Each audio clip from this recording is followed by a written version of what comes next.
Assalamualaikum teman-teman. Kembali lagi di channel aku, Uhti Zainab Inap.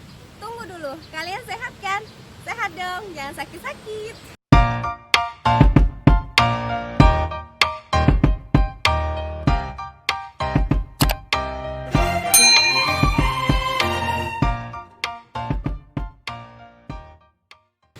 Lanjut aja di channel aku. Maaf kalau dari kemarin tuh aku nggak ada bikin lagi, sempat libur karena ada kendalaan sedikit. Baca. Dan di sini aku akan membahas tentang cara menilai lelaki untuk dijadikan calon suami idaman. Iya. Pasti ada dong di benak kalian seperti apa calon suami kita, apalagi perempuan nih, seperti apa calon kita yang akan dijadikan calon yang baik. Pasti kita mengharapkan calon kita yang baik, tapi bukan hanya baik di mata orang, tapi hanya atau keluarga, tapi baik di mata Allah Subhanahu wa taala. Dan di sini aku ada beberapa tips untuk kalian ya, mungkin semoga tips ini bermanfaat. Tips yang pertama yaitu Yang pertama, bagaimana hubungan dia dengan sang penciptanya. Yaitu sang penciptanya di sini yaitu berhubungan dia dengan Allah Subhanahu wa taala. Bagaimana dia sholatnya, atau bagaimana dengan hubungan dia dengan surat cintanya. Surat cintanya di sini yaitu dengan Al-Qur'annya. Misalnya nih, kalau ada yang nanya, "Kak, gimana sih cara kita bisa melihat calon suami yang baik agamanya dari agamanya gitu?" Caranya itu gampang. Itu tuh dari bagaimana dia bangun tahajudnya, atau bagaimana dia bangun subuhnya, sholat sunnahnya. Kalau misalnya dia sholat sunnahnya di masjid, itu insya Allah itu laki-laki yang baik. Kalau memang dia bangun jam 7, nah itu harus dipertanyakan. Kenapa kita memilih calon suami yang baik agamanya?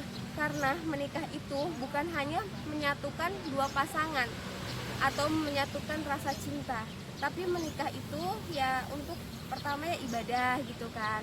Dan terus kenapa harus begitu?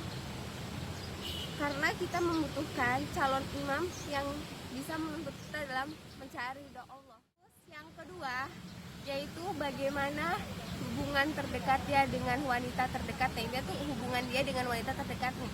Wanita terdekat di sini yang dimaksud yaitu bukan dengan pacarnya, gebetannya, sahabatnya, teman perempuannya, tapi di sini dengan ibunya, saudara perempuannya, adiknya atau kakaknya.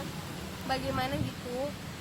Kenapa kita memilih dari hubungan kedekatan dia dengan seorang wanitanya? Karena kalau misalnya dia baik untuk memperlakukan seorang ibu dengan baik, insya Allah akan diperlakukan kepada kita baik pula.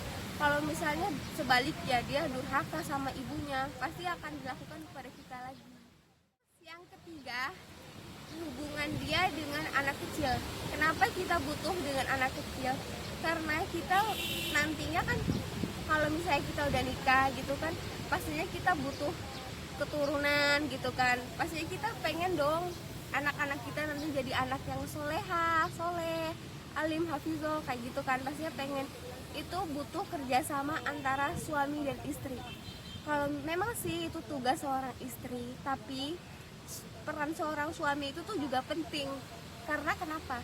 Kalau misalnya ya gimana ya, kita ingin anak kita soleh gitu kan, tapi kita seorang bapak kayak nggak mendukung seorang anak, itu kan anak juga butuh support. Jadi itu antara hubungan suami itu tuh antara seorang anak itu harus penting peran sebagai bapak. Memang sih itu tugas seorang ibu, seorang istri, tapi seorang bapak itu jauh lebih penting. Dan terus lanjut yang nomor 4, kita melihat dari bagaimana dengan etos kerjanya. Etos kerjanya di sini tuh dia rajin atau enggak, atau dia pemalas. Karena kenapa kita melihat dari situ? Jangan kita melihat lelaki tersebut dari kekayaannya aja. Karena kenapa? Kalau misalnya lelaki itu nggak bertanggung jawab tapi hanya mengandalkan harta orang tua, lebih baik kita memilih lelaki itu miskin tapi dia bertanggung jawab daripada dia mengharapkan harta orang tua tapi dia nggak bertanggung jawab. Karena kenapa? Sewaktu-waktu harta itu akan habis. Kalau laki tersebut itu bisa tanggung jawab, pasti dia bagaimanapun caranya dia nggak bakalan membiarkan anak istri kita kelaparan. Nah, Jadi itu poin-poin yang keempat, dan kita garis besarkan, kita rangkumkan poin-poin tersebut.